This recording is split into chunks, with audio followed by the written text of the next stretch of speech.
Eu sou a Diaconia de Elisângela do canal Estudando com Deus. Estou passando aqui para deixar para vocês algo que eu creio que seja do interesse de muitas pessoas, não só cristã, como outras denominações. Eu vim falar sobre depressão. É algo que para mim é bem particular, porque eu faço tratamento acerca de depressão, mas eu gostaria de trazer esse assunto à luz da Bíblia. Haja visto que, por muita ignorância de algumas pessoas deixam de buscar tratamento porque ouviram que é demônio, que é falta de vontade, que é isso, que é aquilo, então elas não procuram atendimento médico, o que acaba tornando mais grave, mais severa a situação psicológica da pessoa. No caso, eu falo por mim mesma, que durante muito tempo relutei porque eu ouvi que era obra do Satanás. Mas assim como um diabético ele tem deficiência de açúcar ou excesso, coisa semelhante, precisa do tratamento para viver, também o depressivo precisa se tratar sim. Porque no caso dele é deficiência de serotonina, de noradrenalina, que são neurotransmissores que produzem no corpo sensação de bem-estar, no cérebro, né? Atuam especificamente no cérebro. Mas assim, eles interferem em todo o corpo, todo o organismo.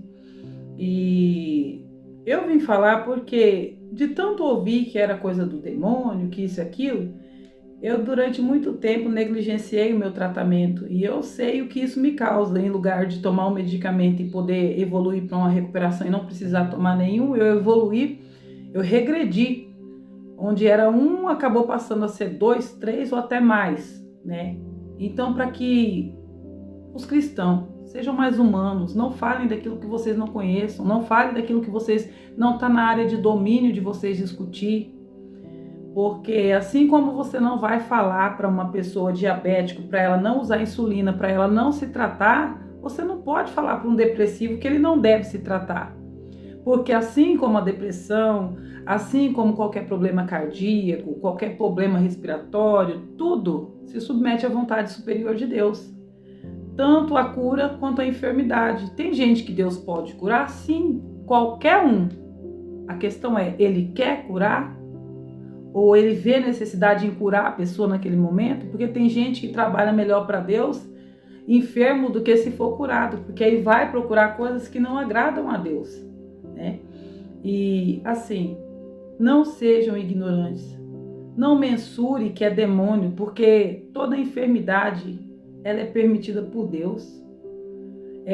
A depressão, ela não é uma possessão demoníaca para você achar que vai orar e vai expulsar. Ela é uma doença e requer tratamento. E se você ignora o assunto, não fale daquilo que você não sabe, porque muita gente se mata por ouvir tamanhos absurdos. As pessoas estão tirando a sua vida em vez de procurar tratamento por causa dessa ignorância, né? Eu posso falar com conhecimento de causa, porque eu estou tratando há 17 anos. Só que eu já parei de me tratar, eu já negligenciei meu tratamento por conta dessas ignorâncias, de ouvir esse tipo de coisa.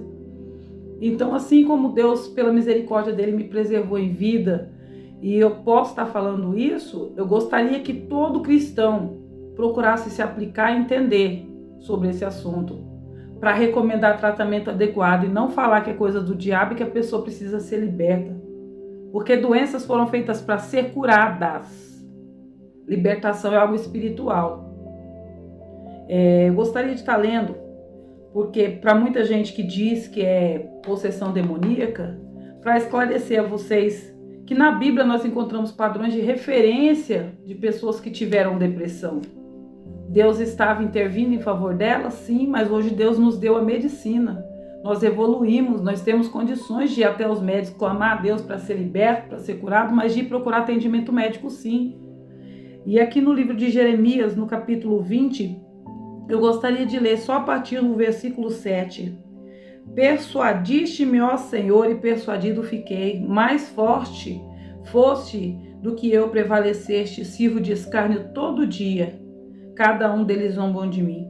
Porque desde que falo, grito, clamo violência e destruição, porque se tornou a palavra do Senhor um opróbrio, um ludibrio, todo dia. Então disse eu, não me lembrarei dele, não falarei dele, nem mais o teu nome. Mas isso foi no meu coração como um fogo, que ardente e cerrado nos meus ossos, estou fadigado de sofrer e não posso mais. Aqui é Jeremias falando. Do que parece, Jeremias está mencionando a sua amargura de alma diante do Senhor. Ele está falando da dor que ele está sentindo. Tem pessoas que sentem essa dor constantemente, mas não tem para quem falar, por medo de ser mal interpretada, por medo de ser desprezada. É o que nós fazemos cada vez que nós falamos para uma pessoa com depressão que ela está com um demônio. É o que nós fazemos. E aqui, seguindo na leitura, a partir do 11, mas Senhor está comigo como um valente temível, por isso tropeçarão os meus perseguidores, não prevalecerão, ficarão muito confundidos, porque não se houveram prudentemente, terão uma confusão perpétua que nunca será esquecida. E observe que era homem de Deus, vaso de Deus, homem que tinha intimidade com Deus, homem com quem Deus falava diretamente. Nada do que acontecia passava sem o conhecimento de Jeremias. Mas aqui nós vemos um Jeremias deprimido. Nós vivemos um mundo tão sobrecarregado, tão cheio de atribulações e tarefas, que muitas vezes nós estamos oprimidos emocionalmente, fisicamente, e assim vai. E aqui ainda seguindo, ele vai dizer no 14, observe como ele estava desprezando a vida que ele possuía. Maldito o dia em que nasci, não seja bendito o dia em que minha mãe me deu à luz, maldito o homem que deu as novas ao meu pai, dizendo, nasceu-te um filho, alegrando-o com isso grandemente. E seja esse homem como as cidades, e o Senhor destruiu e não se arrependeu, e ouço o clamor pela manhã, e ao tempo do meio-dia um alarido, por que não me matou na madre? Um homem desejando a morte, um Jeremias desejando a morte. Assim minha mãe teria sido a minha sepultura e teria ficado grávida perpetuamente. Por que saí da madre? Para ver trabalho e tristeza e para que os meus dias se consumam na vergonha. Isso é um homem cheio do poder de Deus falando.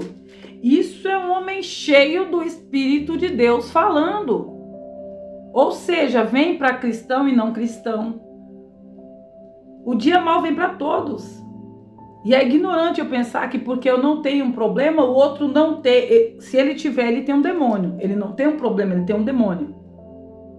Então eu peço à igreja, em nome do Senhor Jesus, que seja mais humana, que busque falar de coisas que conhecem, que sabem a respeito, não um julgamento raso e achar que sabe tudo. Porque o que tem faltado nas igrejas é empatia. A dor é do outro, não é problema meu, então tanto faz. E não é assim que funciona. Aqui nós vemos um homem cheio de Deus desejando até mesmo a morte. E, irmã, é um fato isolado. Isso aconteceu só uma vez ou outra na Bíblia.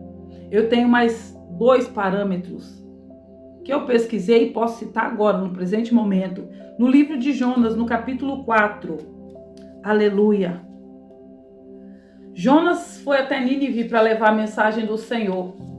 E ele temeu, ele fugiu, ele tentou escapar desde o primeiro momento, mas acabou sendo compelido a ir até lá. E pregando Jonas, se arrependeu o povo. E olha qual foi a reação de Jonas. Do capítulo 4, a partir do 4. Do 3, vamos dizer assim. Peço-te, pois, ó Senhor, tira minha vida, porque melhor me é morrer do que viver. Aleluia. E disse o Senhor, fazes bem que assim te ires? Homem de Deus, profeta de Deus, mensageiro de Deus, desejando a morte. Desejando a morte.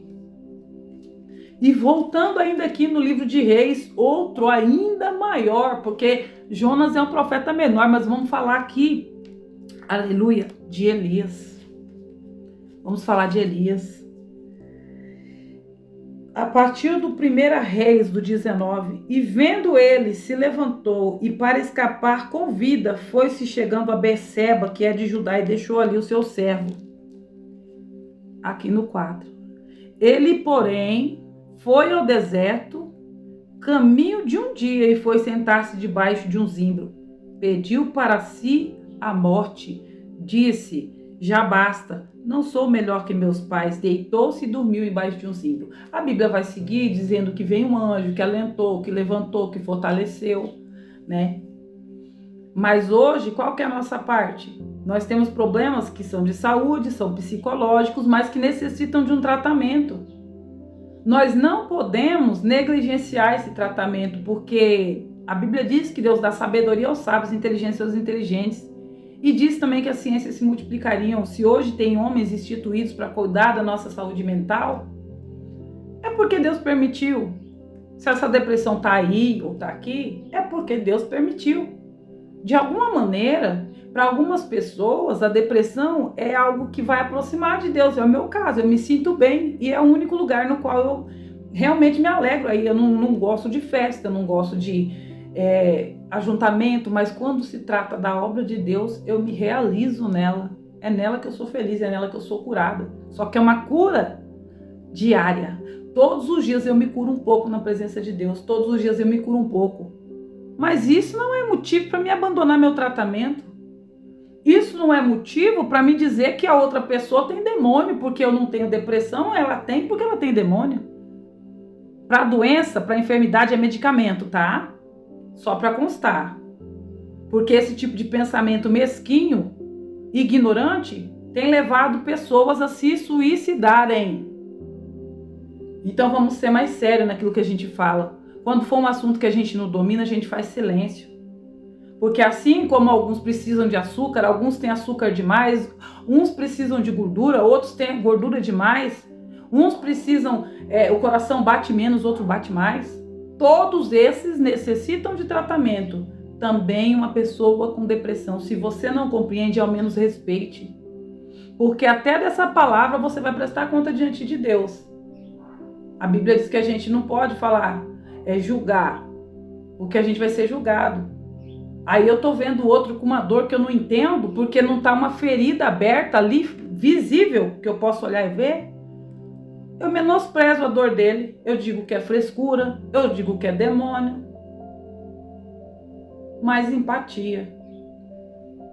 Pensa no que você está fazendo, porque se você não pode edificar, não destrua, porque todos nós somos templo e morada do Espírito Santo de Deus. E aquele que destrói o templo será destruído. Amém?